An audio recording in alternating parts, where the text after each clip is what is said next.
Hey everybody, it's Lon.TV, and we're taking a look today at the second generation backbone controller. These are designed for your smartphone. You slide it on in here and connect up its USB-C connector, and you've got yourself a controller for playing games natively on your phone, but also some of those game streaming services that are out there. And this new version has some nice improvements to it that overcome some of the limitations of the original, although they've put in some software limitations that I am not crazy about. We're going to take a closer look at this in just a second, but I do want to let you know, in the interest of full disclosure, that I paid for this with my own funds. All of the opinions you're about to hear are my own. No one is paying for this review, nor has anyone reviewed or approved what you're about to see before it was uploaded. So let's get into it now and see what this new controller is all about. Now, the price point on this comes in at $99, although they do go on sale from time to time. The version that I went with on this second generation controller is the USB Type-C version that has the Xbox style buttons on it.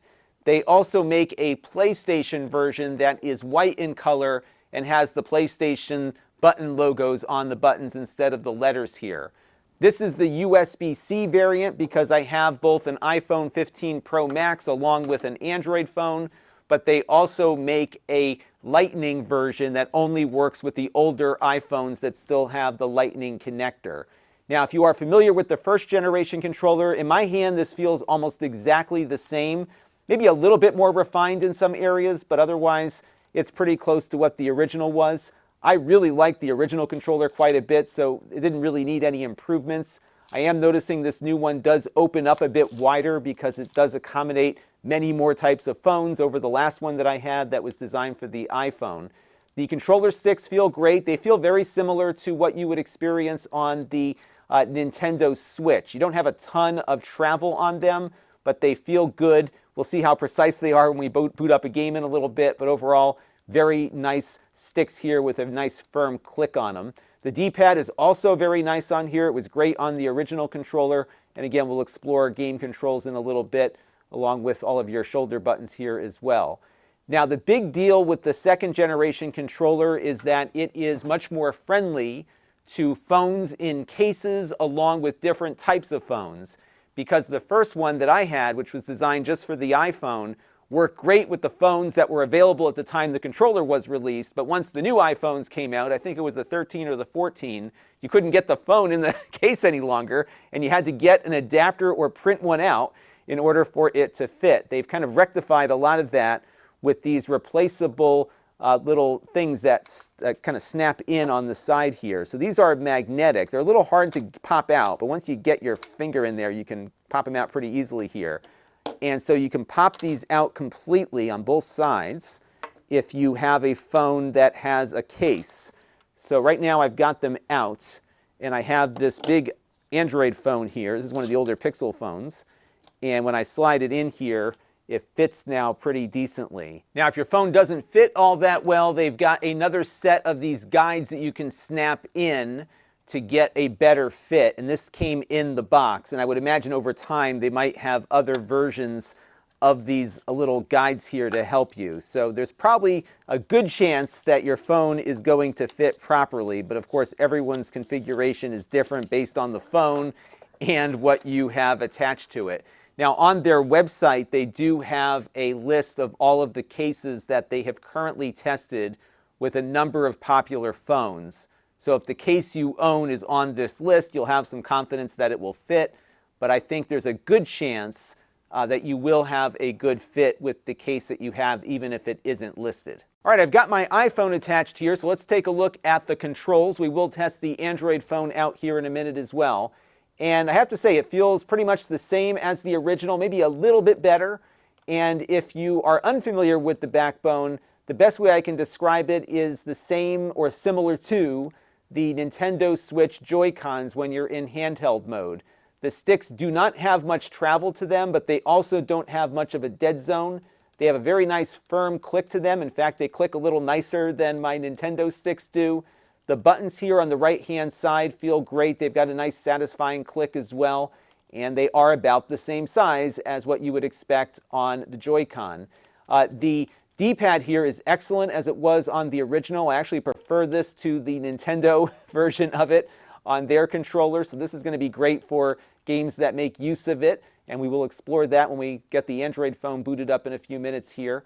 So really nothing to complain about on the control side at all. On the top here, you have analog triggers. There's not much travel to these either, but it does register. I'll show you the measurements you can take on this on the Android app in a minute. So good stuff there on the triggers. The shoulder buttons feel pretty nice on here, and overall it almost feels like the phone has its own game controller, which it kind of does here. So good stuff.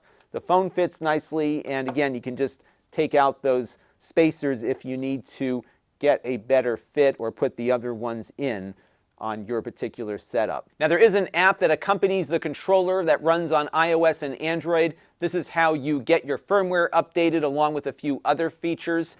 Now, my account was one that was set up with my original Backbone controller, and as such, I have been grandfathered into their subscription plan, and I'll delve into that in a minute.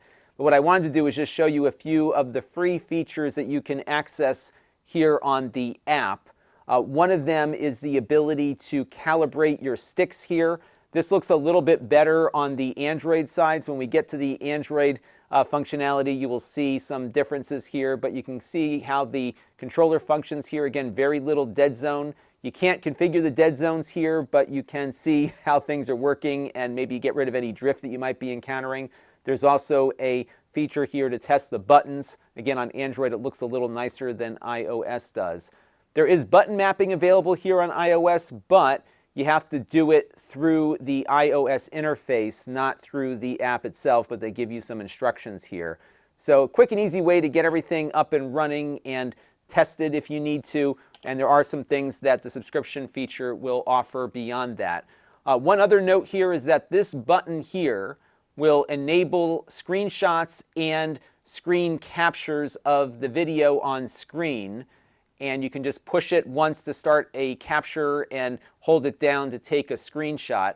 On both platforms, it kind of uses the built-in functionality for that, but it is a nice shortcut button, and the subscription feature does have a few more options for that particular function. Let's take a look and see what the subscription feature offers and why I am not happy about it. Now, on their website, they've got a list of all the things that get unlocked when you subscribe to their service. A lot of the core functionality here is available for free. I'll zoom in a little bit here so you can see exactly what's on the subscription side of things. To be honest with you, a lot of this stuff isn't all that important to me. It's kind of just added fluff. But there is a hardware feature that allows you to use your Backbone One as a game controller on your PC, your Mac, or your iPad, and I would imagine Android devices too. And that feature is disabled unless you pay them on an ongoing basis. And that was something that was really attractive about the first generation Backbone controller, that you could hook it up in that way. And if you don't have this subscription, you don't have access to that hardware feature. And it's not like this thing is an inexpensive product. So I think it's kind of a money grab here to ask people to pay for a feature that is kind of a fundamental one you would maybe want from something like this, especially given how good the controller is. A few other things here include the ability to capture video at a higher frame rate. So they do give you some cloud storage, and that might be valuable if you wanted to capture 60 frames per second and store it off your device. They also have some in-app voice and text chat that you can do with other Backbone owners. And they have a live stream feature directly to Twitch, which is not available unless you subscribe. So, you know, I guess there might be some value for some folks here, but again, I don't like the idea of subscriptions that get attached to expensive hardware devices. If they were selling it for half the price, maybe, but you're paying full price here, you should get all the features that it can do. Now, I was unable to find how much this subscription costs on their website. They said it varies by region, but the range here, at least according to the in-app purchase list on my phone, is anywhere from $30 to $50 a year. Some websites reported it's about $4 or so per month. Very pricey, I think, for a product that should not be charging you a subscription to use any of its features. Now, jumping over to my Android phone here, you can see that we do not have an active subscription on this device, and as such, I cannot use the Backbone social features to chat with other Backbone users. Additionally, the controller features that require the subscription are also marked as such on here. So the play on any screen function that allows you to use this with a computer or an iPad It's disabled unless we pay up here. You'll get the nag screen there. Additionally, they have a feature called Touch Sync that allows you to use the controller with touchscreen games that don't support controllers natively. That feature is also disabled unless you pay up. So there you go. One thing, though, that the Android app does better than the iOS app, and this is a free feature, is the calibration and testing function here. What I like about the Android version is that it allows you to see everything on one screen. You can also see those analog triggers here registering different values depending on how far I push them down. Not a lot of travel, as I mentioned, but they are indeed analog.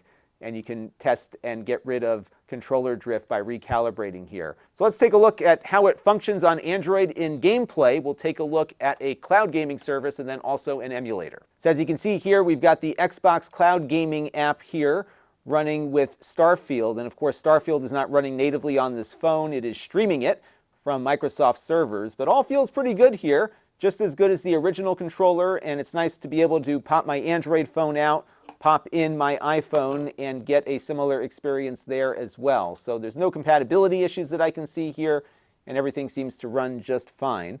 I'm going to pop out of this game real quick, though, and head over to my emulator and see how that D-pad performs. All right, so here we have RetroArch running an NES core, and we are playing a little Zelda here. And I have to say, the D-pad on this feels just as good as the original. I don't get any errant diagonals here as I'm going back and forth. It all feels pretty accurate. I just like the way this D-pad feels and rocks. So if you are someone who loves playing those 8-bit games like I do, this is going to work very well for you. I played some Tetris on it, of course. That works fine too. So altogether, I think it's a very good solution for both modern and retro gaming. All right, one last thing to check out here, and that is how the controller works on a PC. I've got a PC here ready to go, and what we're going to do is jump into the app. And remember, this app is logged into my account that was grandfathered in with the subscription. So if you have the subscription in some way, shape, or form, and you go to play on any screen here, you can select the device that you want to attach the controller to. So I'm going to select PC. And now I'm going to click on back. And apparently what I can do now is disconnect it from my phone. And if we plug it into my PC with this USB-C cable that's connected to the other end here, this should appear, hopefully, as an X input device. Now this game controller tester app that I'm running here does detect X input controllers. And if I initiate its testing procedure here, as you can see, everything is working. So I can use this when I'm on the go as a game controller with my computer, and then plug it back into my phone for playing games on the phone. It looks like the analog triggers are working properly here along with the sticks, so all is good here. And this is something that unfortunately is only available to you if you pay the subscription. So overall, this is a very nice improvement on the original backbone. I didn't think they needed to change much on the control side, which they didn't. It feels largely the same. But this is much more easier to work with now with the removable spacers here to allow phones with cases to fit better, and of course to ensure the controller may actually work with your phone when you buy a new one. So there is some longer life to this, which is maybe why they are putting a subscription plan in place. The subscription really rubs me the wrong way. I don't like the fact that they've locked that PC controller function behind a paywall. I hate when hardware features are disabled like that, but otherwise for a phone controller, it's great. You don't need to pay the subscription to get the most out of the controller. And if you like the first one, you'll still like the second one here. And if you've never had one of these controllers before, I think this still remains probably the best one out there for attaching your mobile phone for both native and cloud gaming. That's going to do it for this one. Until next time, this is Lon.TV. Thanks for watching. This channel is brought to you by the Lon.TV supporters, including gold level supporters Brian Parker, Budley, Hot Sauce and Video Games, Steve Green, and Amda Brown. If you want to help the channel, you can by contributing as little as $1 a month.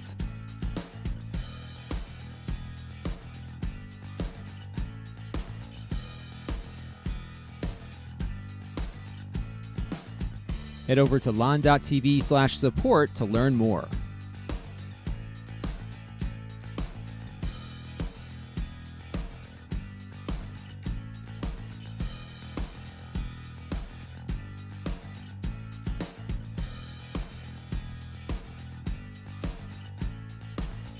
And don't forget to subscribe. Visit Lon.TV/s.